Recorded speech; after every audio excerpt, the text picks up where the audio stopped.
Malaysia merupakan sebuah negara yang terdiri daripada masyarakat berbilang kaum seperti Melayu, Cina, India, Kadazan, Iban dan sebagainya dapat hidup dalam keadaan harmoni.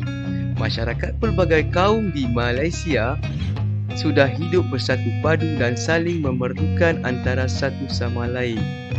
Mereka saling bekerjasama, menghormati dan bertolak ansur antara satu sama lain.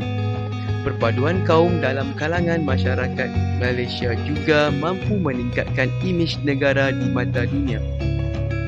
Kesimpulannya, perpaduan merupakan anugerah yang tidak ternilai harganya. Kekalkanlah perpaduan yang telah kita bina ini agar aspirasi kepimpinan negara untuk menjadi negara maju dapat direalisasikan.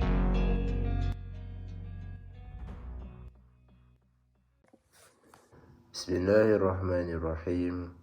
Assalamualaikum warahmatullahi wabarakatuh.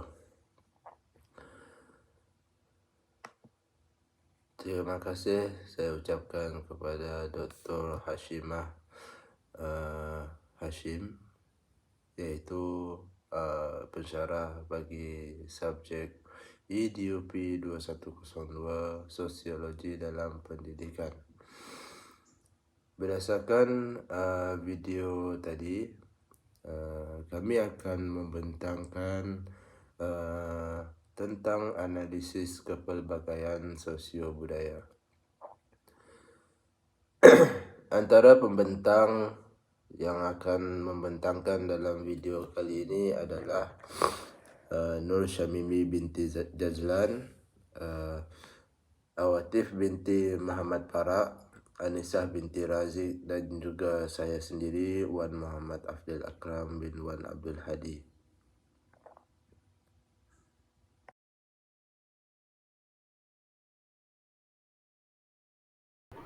Dalam tugasan ini, kami akan membincangkan tentang faktor-faktor kepelbagaian sosial budaya. Faktor yang kami pilih ada 4, iaitu yang pertama, faktor bahasa, yang kedua, kelas sosial, yang ketiga, faktor bangsa dan yang terakhir kami memilih faktor adat resam. Seterusnya, kami akan membincangkan cabaran faktor-faktor kepelbagaian sosio-budaya. Yang keempat, kami akan membincangkan kesan-kesan faktor kepelbagaian sosio-budaya. Dan yang terakhir, kami akan membincangkan tentang peranan guru dalam menangani sosio-budaya di sekolah. Okay, Assalamualaikum warahmatullahi wabarakatuh. Tentang kepelbagaian sosial budaya di sekolah, di dalam bilik darjah tersendiri, para guru berdepan dengan murid yang terdiri daripada pelbagai ras, etnik dan budaya yang tersendiri dan berbeza-beza. Setiap murid juga berbeza antara satu sama lain dari aspek komunikasi, latar belakang keluarga dan tahap ekonomi. Isu ketidaksamaan ini akibat kepelbagaian sosial budaya banyak memberi kesan kepada pendidikan. Okey, kita teruskan kepada faktor-faktor kepelbagaian sosial budaya. Terdapat 4 faktor yang kami ketengahkan, iaitu faktor bahasa, faktor struktur sosial, faktor bangsa dan faktor adat resam. Okey, kita teruskan kepada faktor yang pertama, iaitu faktor bangsa.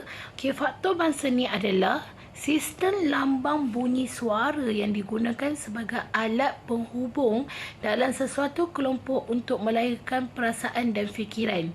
Yang kedua, kata-kata yang disusun menurut tata bahasa dan digunakan seseorang dalam percakapan atau tulisan, iaitu daripada Kamus Dewan edisi yang keempat. Okey, bahasa Melayu sebagai bahasa pengantar utama dalam sistem pendidikan. Itu merupakan faktor bahasa. Okey, antara cabaran bagi faktor bahasa iaitu yang pertama, kurang pergaulan sesama rakan, khususnya pelajar sekolah. Kalau disebabkan ada faktor bahasa ni daripada segi jenis bangsa yang berbeza, akan menyebabkan kurang pergaulan di antara pelajar satu, pelajar A dengan pelajar B disebabkan perbezaan kepelbagaian bahasa. Okey, yang kedua, setiap negeri terdapat dialek tersendiri. Contohnya, kat sini contohlah kita katakan ada pelajar daripada negeri Kedah berpindah ke sekolah negeri Selangor disebabkan pemindahan ibu bapa atau apa. Okey, di situ dia mempunyai dialek bahasa tersendiri, betul? Okey, dialek bahasa dia yang tersendiri itu akan menyukarkan lagi komunikasi di antara pelajar yang daripada Kedah dengan pelajar yang berasal daripada Selangor. Dan yang terakhir, perbezaan penggunaan kosakata, iaitu pelajar luar bandar menggunakan kosakata yang kurang sopan, tapi pelajar yang bandar menggunakan kosakata yang sopan. Okey, kita teruskan dengan kesan faktor bahasa, iaitu yang pertama, dia menyukarkan komunikasi disebabkan berbeza dialek. Yang kedua, tidak mencapai maksud yang sama. Dan yang ketiga, timbulnya salah faham. Okey, peranan guru dalam faktor bahasa ni, guru perlu memain peranan, dan guru ni adalah menjadi ejen perubahan dalam merapatkan jurang pergaulan di kalangan murid. Yang kedua, guru perlu menggunakan bahasa Melayu sebagai bahasa pengantar utama dalam proses pendidikan supaya objektif komunikasi tercapai. Komunikasi yang guru sampaikan dapat difahami oleh murid kerana kita menseragamkan penggunaan bahasa, iaitu bahasa Melayu. Dan yang terakhir, guru perlu melazimi bahasa yang baik dan sopan kepada murid, dan supaya murid ni dapat menggunakan menggunakan bahasa itu dalam kehidupan seharian mereka. Alhamdulillah, saya akan menyambung untuk menerangkan tentang faktor-faktor kepelbagaian sosio budaya, iaitu faktor kelas sosial. Kelas sosial ialah golongan yang berbeza antara satu sama lain berdasarkan ciri-ciri tertentu seperti taraf hidup, keturunan dan sebagainya. Ini adalah definisi menurut Kamus Dewan. Perbezaan kelas sosial juga akan mempengaruhi budaya amalan budaya murid di sekolah. Antara struktur sosial yang terdapat di sekolah ialah status, ekonomi keluarga, iaitu ada murid yang mempunyai tahap ekonomi yang rendah dan ada murid mempunyai tahap ekonomi yang tinggi. Okey, seterusnya, tahap pencapaian murid. Ada murid yang mempunyai IQ yang tinggi dan ada juga murid yang mempunyai IQ rendah dan juga ada yang sederhana. Okey, seterusnya pangkat dan kekuasaan, dan seterusnya latar belakang keluarga. Seterusnya, saya akan membincangkan tentang cabaran dan kesan daripada faktor kelas sosial. Okey, antara cabarannya adalah wujudnya kelas sosial, iaitu jurang antara pelajar dari keluarga kaya dan juga pelajar dari keluarga yang miskin. Okey, pelajar yang daripada golongan bawahan biasanya akan menghadapi masalah kewangan sehingga mereka kurang minat dalam pembelajaran dan bekerja kerana mahu membantu menambah pendapatan keluarga. Seterusnya, pelajar daripada golongan bawahan juga kekurangan kemudahan asas dan persekitaran rumah yang tidak selesa memberikan impak yang negatif kepada pembelajaran mereka. Mereka biasanya tidak selesa untuk belajar di rumah. Dan yang terakhir, kesan yang terakhir, pelajar yang mempunyai tahap pencapaian akademik yang tinggi biasanya akan bergaul dengan golongan mereka. Begitu juga sebaliknya, mereka yang mempunyai tahap pencapaian yang sederhana ataupun rendah, mereka akan bergaul dengan golongan mereka sahaja. Seterusnya, saya akan membincangkan tentang peranan guru dalam mengatasi kepelbagaian sosio budaya dalam faktor kelas sosial. Okay, yang pertama, sebagai seorang guru, kita hendaklah memberi layanan yang adil dan sama rata kepada setiap pelajar. Yang kedua, mewujudkan suasana pembelajaran yang mesra tanpa mengira latar belakang sosioekonomi pelajar. Dan seterusnya, seorang guru hendaklah mengawal tingkah laku murid dalam membentuk nilai-nilai yang baik sebagai seorang murid. Dan yang keempat, memberi motivasi dan menasihati kepada pelajar untuk menghormati taraf hidup masing-masing. Dan yang seterusnya, meningkatkan kesedaran pelajar untuk menghormati antara satu sama lain walaupun berbeza pangkat. Okey, dan yang terakhir, apakah peranan guru adalah dengan memberi motivasi kepada pelajar untuk mengubah ekonomi keluarga dengan belajar bersungguh-sungguh supaya ekonomi pelajar tersebut dapat mengubah tentang ekonomi keluarga mereka. Bismillahirrahmanirrahim. Assalamualaikum warahmatullahi wabarakatuh. Saya Nur Syamimi binti Jazlan. InsyaAllah saya akan membentangkan tentang faktor bangsa. Baik, faktor bangsa adalah salah satu faktor yang mempengaruhi kepelbagaian sosial budaya di sekolah di Malaysia. Okey, apakah maksud bangsa? Bangsa ialah satu kelompok manusia yang berkongsi hidup dalam satu wilayah yang jelas. Satu kelompok manusia yang berkongsi bahasa, budaya dan cara hidup yang sama seperti di Malaysia. Majoritinya kaum Melayu, Cina dan India. Dan seterusnya, apabila di sekolah, murid yang duduk dalam kelas daripada pelbagai kaum, iaitu kaum India, kaum Cina, kaum Melayu. Yang jelas kita tengok seperti kebiasaannya di sekolah jenis kebahasaan Cina. Dan seterusnya, murid-murid dapat belajar tentang budaya kaum yang lain. Baik, seterusnya cabaran guru dari sudut positif. Guru menjadi sumber rujukan utama bagi murid-murid dan guru perlu mempelajari budaya dan bahasa kaum lain untuk memperkasakan lagi peranan guru dalam masyarakat yang pelbagai kaum. Dan seterusnya cabaran guru dari sudut negatif. Adanya sikap perkauman antara guru, antara murid dan seterusnya guru sukar sesuaikan diri dengan persekitaran yang baru kerana kurang pengalaman dan kelewatan pendedahan untuk berhadapan dengan pelbagai kaum. Dan seterusnya cabaran murid dari sudut positif. Murid perlu beradaptasi dengan persekitaran yang terdiri daripada pelbagai kaum dan agama seperti Cina, Melayu dan India. Dari sudut negatif pula, terdapat sebilangan guru yang melakukan pengasingan murid mengikut latar belakang kaum, sosioekonomi dan agama. Yang paling membimbangkan wujudnya perasaan prejudis dan stereotip di kalangan murid. Apa maksud prejudis? Prejudis ialah sikap atau tanggapan yang lazimnya bersifat negatif terhadap sesuatu, kumpulan manusia atau ras yang berlainan atau sikap yang dibentuk berdasarkan generalisasi yang tidak rasional kerana kumpulan tersebut mempunyai kualiti tersebut. Dan seterusnya, stereotip bermaksud kenyataan umum tentang sesuatu kumpulan etnik, gambaran berlebihan tentang sesuatu perlakuan baik dan buruk yang ditujukan kepada sesuatu kumpulan etnik. Pandangan rendah berteraskan interaksi dan semangat perkauman. Baik, seterusnya kesan kepelbagaian bangsa di sekolah.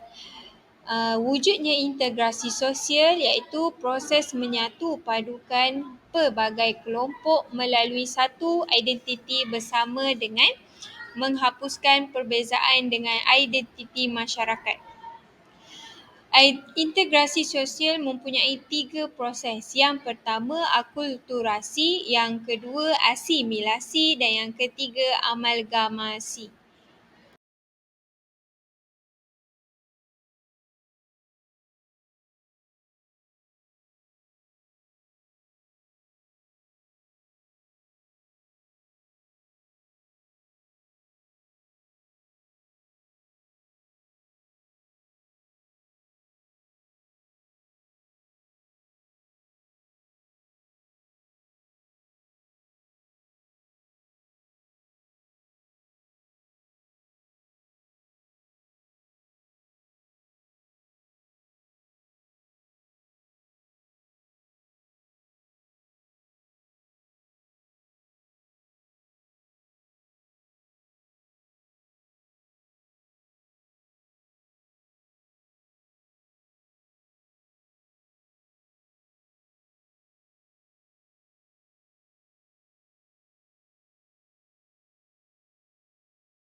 Oleh itu, guru sangat memainkan peranan penting untuk menangani isu kepelbagaian kaum.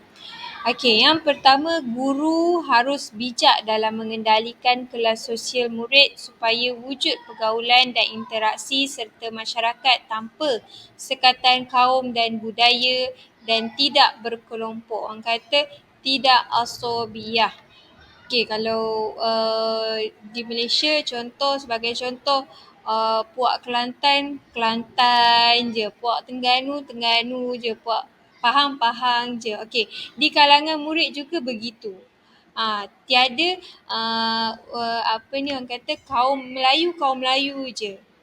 Itu tidak boleh, tidak bagus. Okey. Dan yang kedua, guru juga perlu menyekat aktiviti-aktiviti yang tidak diingini seperti pergaduhan antara kaum, pembentukan kumpulan berdasarkan etnik dan isu perkauman di kalangan murid. Dan yang terakhir, guru tidak harus mempertikaikan isu-isu sensitif dan berkaitan agama murid yang berlainan kaum. Maka sekolah ataupun guru perlu adakan aktiviti-aktiviti yang dapat memupuk perpaduan di sekolah. Yang pertama, perbincangan sesuatu topik di dalam kumpulan yang berbilang kaum dan supaya mereka dapat berkongsi idea yang pelbagai. Dan yang seterusnya, program sambutan hari raya. Dan yang ketiga, aktiviti kurikulum. Dan yang keempat, bergotong royong di sekolah. Seterusnya adalah faktor adat resam. Yang pertama, perbezaan dalam unsur-unsur kebudayaan seperti bahasa, agama dan adat resam. Yang kedua, faktor yang akan terjadi adalah timbulnya jarak sosial antara anggota masyarakat kerana kurang interaksi. Yang ketiga, perbezaan pekerjaan dan tempat tinggal. Yang keempat, prasangka dan prejudis yang menebal. Yang kelima, keengganan anggota masyarakat untuk membuka dunia sosial kepada masyarakat lain dan kecenderungan untuk mengekalkan identiti masing-masing. Yang keenam, dominasi sesuatu kaum dalam bidang-bidang tertentu seperti politik atau perniagaan. Dan yang ketujuh, bilangan anggota masyarakat majoriti dan minoriti lebih kurang sama. Antara cabaran dan kesan bagi adat resam iaitu setiap etnik mempunyai agama, adat, istiadat, bahasa dan kebudayaan yang berlainan. Jadi cabarannya akan mudah terjadinya konflik. Dan yang kedua, setiap kaum terus menebal dengan bahasa dan kebudayaan mereka sendiri. Dan yang ketiga, mengutamakan anggota dari etnik yang sama dalam mendapatkan pekerjaan, memilih sahabat dan mencari teman hidup. Jadi kesan daripada tiga cabaran ini telah terjadi seperti mana yang berlaku di negeri Sarawak, iaitu terdapat pelbagai isu-isu kaum yang berlaku apabila terjadinya satu permasalahan yang kecil. Sebagai contoh, permasalahan tentang sekarang ini yang berlaku adalah isu Palestin dan Israel. Jadi isu ini adalah isu yang telah lama berlaku, namun mereka mengambil kira bahawa isu ini adalah isu perkauman, di mana Israel adalah kaum yang bukan beragama Islam dan Palestin adalah kaum yang beragama Islam. Jadi di sini telah berlaku konflik antara dua kaum. Jadi seperti mana yang berlaku di Sarawak sekarang ini adalah isu tersebut. Jadi kesannya melibatkan perkauman yang melibatkan agama dan juga bukan diambil kira sebagai isu adat resam. Namun bagi mereka ini adalah adat resam.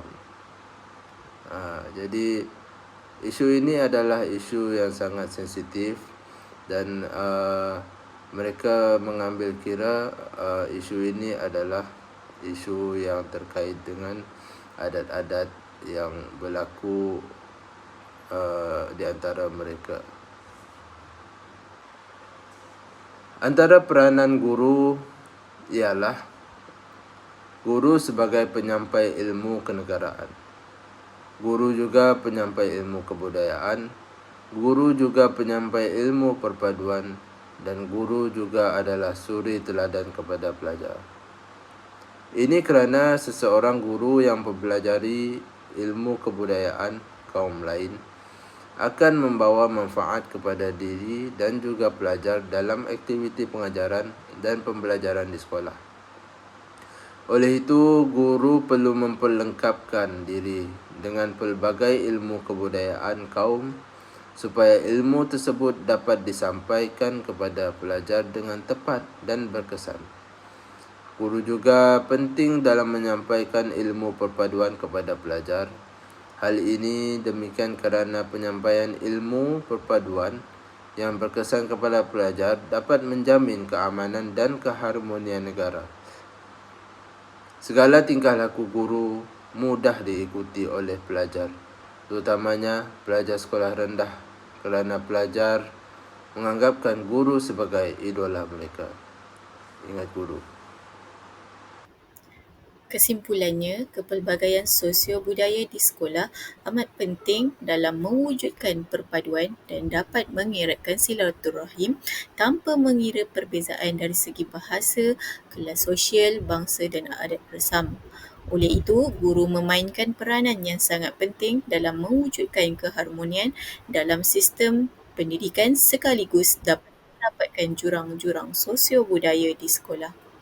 Sekian, terima kasih daripada kumpulan kami. Assalamualaikum warahmatullahi wabarakatuh.